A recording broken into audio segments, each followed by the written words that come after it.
Hello, I'm Jim Plomondon, and I'm going to talk to you today about increasing sales by increasing prices.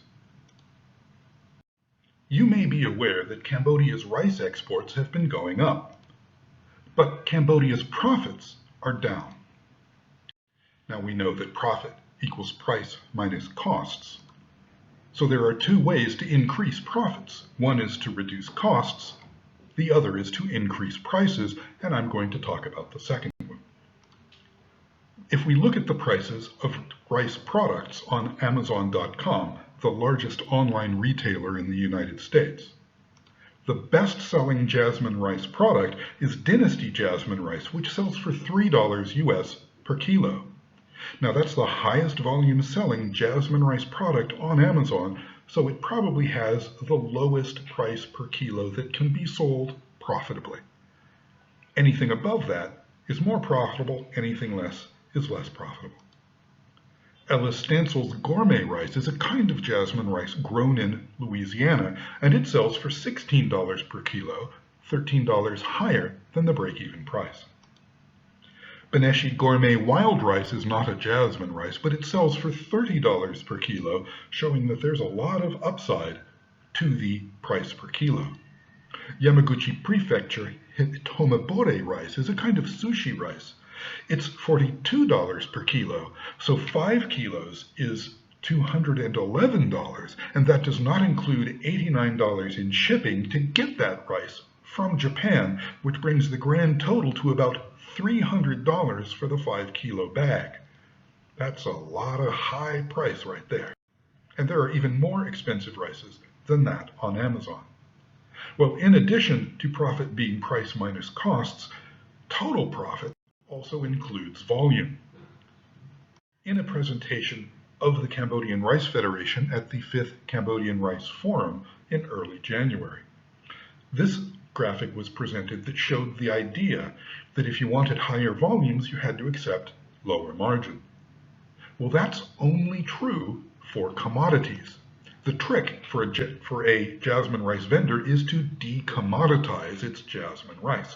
Let's look at some examples of de-commoditization. One commodity in 2011 was the MP3 digital music player. Apple de-commoditized the MP3 player market by introducing the iPod music player and the iTunes online digital music service. The combination of these two products added so much value to the consumer that they were willing to pay a very high margin to Apple to get those features and benefits.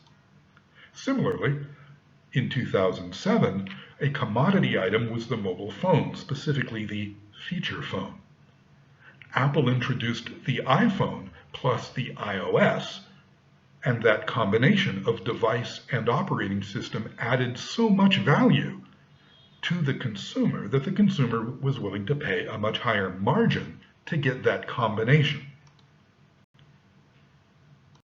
As a result of Apple's knowledge of de-commoditization, its net profit has increased by a factor of 4,100% over the last 10 years, making it the world's most profitable company.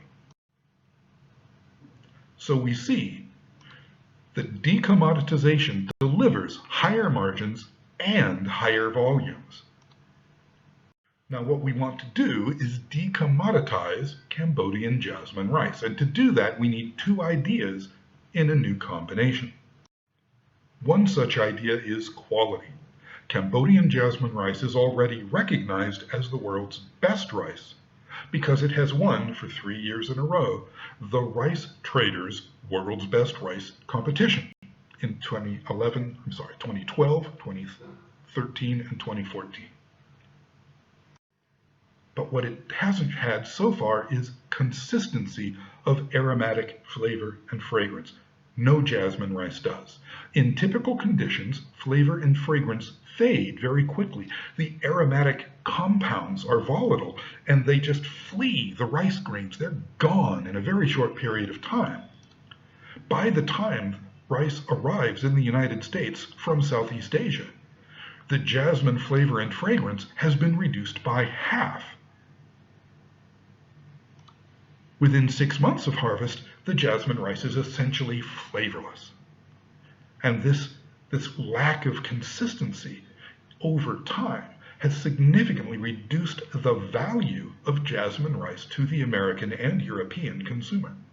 However, if the jasmine rice is flash frozen while it's in Cambodia and shipped to the United States in a frozen container and then stored underground in frozen storage for the entire year, then it can remain world's best and harvest fresh all year. That means that when it arrives in the United States store, it has 100% of the flavor it left Cambodia with, versus the 50% drop that it gets under normal storage and shipping conditions. That means it arrives with double the flavor, and it can maintain that flavor for at least a year in frozen storage. So this addresses two problems, quality and consistency. But you might ask, isn't freezing expensive? Well, yes, but it doesn't matter. If we charge $20 a kilo for the rice, then a single container's rice will sell for $400,000. Even if operating expenses for freezing the rice, refrigerated transportation, frozen storage, distribution online, etc., add up to a whopping $250,000, which seems to be about the case, then the net profit will be $150,000 per container, versus the current situation where people selling jasmine rice in the United States are losing money on every container and then trying to make it up in volume. So how fast will volumes grow? Well, we won't know until we try. But my best guess, based on my years of experience in the high-tech business, is that in year one we'll sell about 4 containers, which is about $600,000 in profit. And in year 9, about 600 containers, which is $90 million in profits. Now, the first 3 years we'll need to reinvest all of those profits, but thereafter, a lot of that profit is going to go directly into the investors' pockets.